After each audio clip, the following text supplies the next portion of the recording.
Okay, we have head coach of the Mist, Phil Handy here. I want you to start raising your hands. We will start with Eric. Coach Andy, appreciate your time. You said in practice at the end of one of your practices that you wanted the team to make their mistakes, but make them at the highest level. Could you kind of go into your mindset when speaking to the team about things like that? Yeah, I think basketball. There's no such thing as a perfect player. You're gonna have turnovers. You're gonna make mistakes on the defensive end of the floor. But I've always had the philosophy: if you're gonna make mistakes, make your mistakes working as hard as you can. So I just try to encourage the ladies: don't be afraid to make mistakes. It's gonna happen. I think the players when they play and they figure. No. All right. I mean, maybe. I don't know. I don't know where I put my old gloves, so probably not. We make mistakes. We'll still give ourselves a chance to compete and win games. And then could you just speak to the dynamic that is Brianna Stewart and Courtney Vandersloot, having both of them play for the Liberty, winning a championship, and now being on the same team here with the Mist? Yeah, man, listen, championship habits they're hard to teach. And I think really, when you have two players like that, they understand what it takes to win on both sides of the basketball. They understand all the little things are really important. And then the biggest part is their habits every day. How they come to practice, how they prepare in the weight room, just what they do away from the game. I've always said every championship team that I've been a part of in the NBA is our preparation is what got us there. It's not the games itself, but how do we prepare? What do we do every day that leads up to that? And so Courtney and Sloot and Stewie have been phenomenal. Just great leadership, and then every day, man, they just come with a certain kind of energy in terms of how we prepare and how we need to practice. Thank you, Coach. Nikai?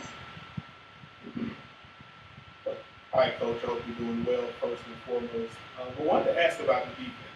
Naturally, in the 5v5 setting, you can hedge or blitz, you can toss in zone if you want, you do a lot of different things. I would imagine a 3-on-3 setting is a little bit difficult to get that aggressive or that exotic. Just what kind of scheme versatility do you foresee seeing in this type of 3-on-3 environment? Yeah, 3-on-3 is tough. You can't blitz, you can't hedge, you can't trap the post. So, I've encouraged the ladies on our team is one, can we contain the basketball? Can you do the best job you can of trying to keep people in front of you? Pick and rolls. If we're in switching situations, again, the name of the game is contain the ball. Can you make your opponent make a secondary move? 3-on-3 just puts you in a lot of tough predicaments, right? There's a lot of space. And so it'll give some of these ladies an opportunity to show their offensive skills, but defensively, you can work on rotations. You can help these ladies understand where they need to be on the floor in terms of helping dribble drive. How do you play the pick and roll? There's not a whole lot of schemes. The main thing is you have to be able to guard the basketball. And if the ball is going into the post, you got to be able to guard your yard. So the biggest thing is really about competing. And that's what this 3-on-3 thing really does to you. It makes you have to compete in the sense of I have to guard the basketball, but I have to also be able to help my teammates without giving up wide open shots, without giving up back cuts or giving up layups. Gotcha. Thank you. Christina? Hey Phil, thanks for being here with us today. I know you have a long history of training some of these athletes, namely Jewel Lloyd, who is on your team this season. I'm just curious, what was the overall selling point for you to come and be a head coach at Unrivaled? I had conversations with Jewel early on because, again, in all honesty, I was not familiar with Unrivaled. I didn't know the concept. I'd heard, if they wanted to start a league, but I didn't know the details of what Unrivaled was. And the first time I talked to Alex Bagel, me and Alex, we go way back. He brought it to me, and I really just had to do my research. And once I dug into what they were doing and what they were building, man, this was a great opportunity for me. Being that I was stepping away and not coaching this year, I've always had a love for the women's game, and really just when I saw the deck for Unrivaled and I saw everything that they were putting together, I was really impressed. what they were doing. And I was impressed with the ladies that had committed to play. And I had a conversation with Jewel and Stewie. Obviously, I had history with them and knew them, and they had very, very good things to say about what they wanted to try to get accomplished here. So I just think all the stars aligned, and the timing was right, and it was really a great opportunity for me to step in and get involved with the women's game. Thank you. Kendra?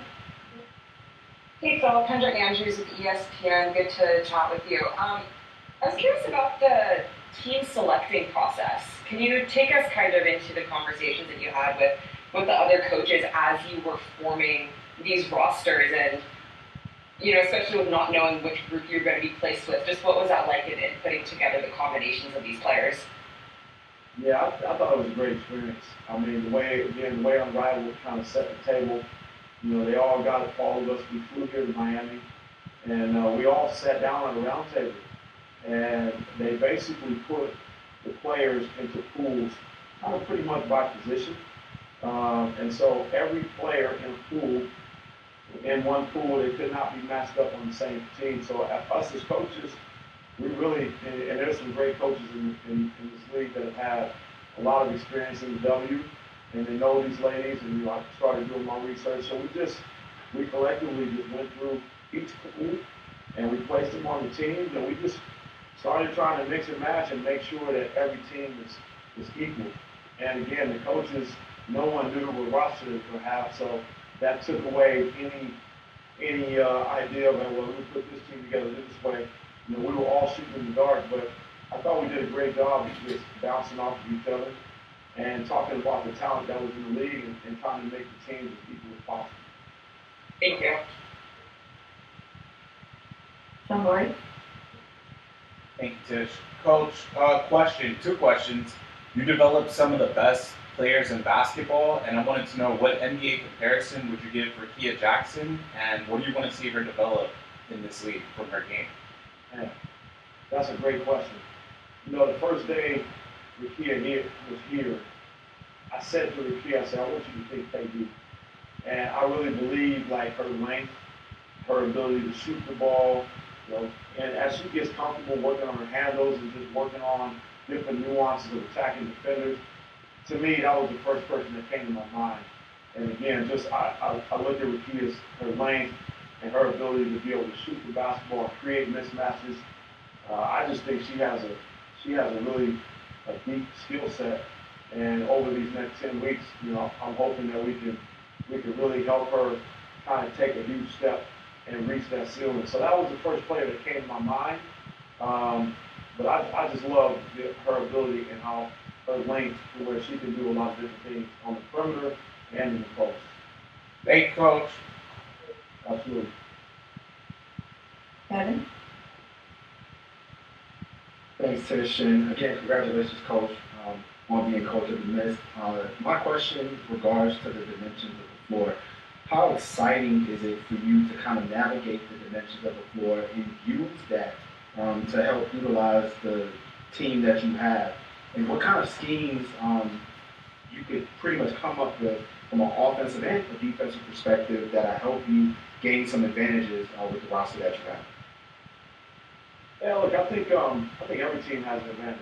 Look, before playing 3-on-3 is going to put teams at a huge advantage. But for me, the staples are really just can we play with pace?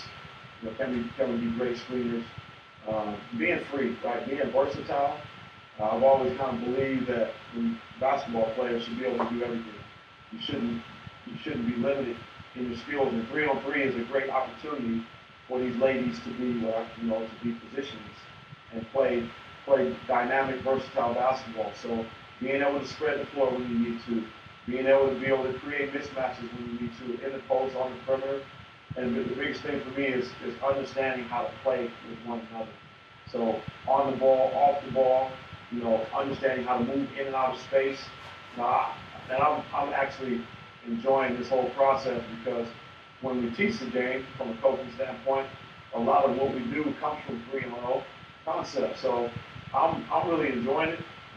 Just being able to really challenge yourself as a coach to come up with offensive schemes, to understand who your players are and how to put them in the best position to be successful. I appreciate that, Coach. Absolutely. Last two, Tariq. Hey, Coach. I got to ask Coach Adam and Coach Snow this question, so I'm curious to know what you would say. What would you like to most take away personally from this experience coaching 3-on-3 in the Unrivaled? Yeah, that's a great question. Well, for me, personally, over my years of coaching in the NBA, there's kind of been this thing where everybody just kind of puts me in as a player development coach. And that's so far from the truth. So for me, individually, Unrivaled is a great opportunity for me to get some head coaching reps. I don't care if it's 3-on-3, whatever it is, I'm still getting the opportunity to put together practice plans, my game plans, my scouting, and figuring out my team offensively, defensively. Going through those reps are like, that's what I'm most excited about, aside from working with these ladies, but having the opportunity to work on my game and perfecting my craft as a head coach and being able to really work in that space and get comfortable sitting in that seat. Thank you. And last one from the guys.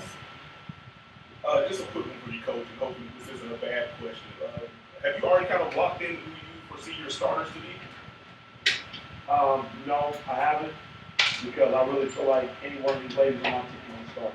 Yeah, they're all starters on their own teams in their own right. And I really feel like I got a pretty dynamic roster to where every night, if I wanted to use a different starting lineup, I could. And so, this afternoon and these next couple games for our preseason, I'm going to toy around with some lineups and really just kind of help these ladies continue to get comfortable playing with one another. Yeah, thank you. Thank you so much, Coach. Absolutely. Appreciate you all.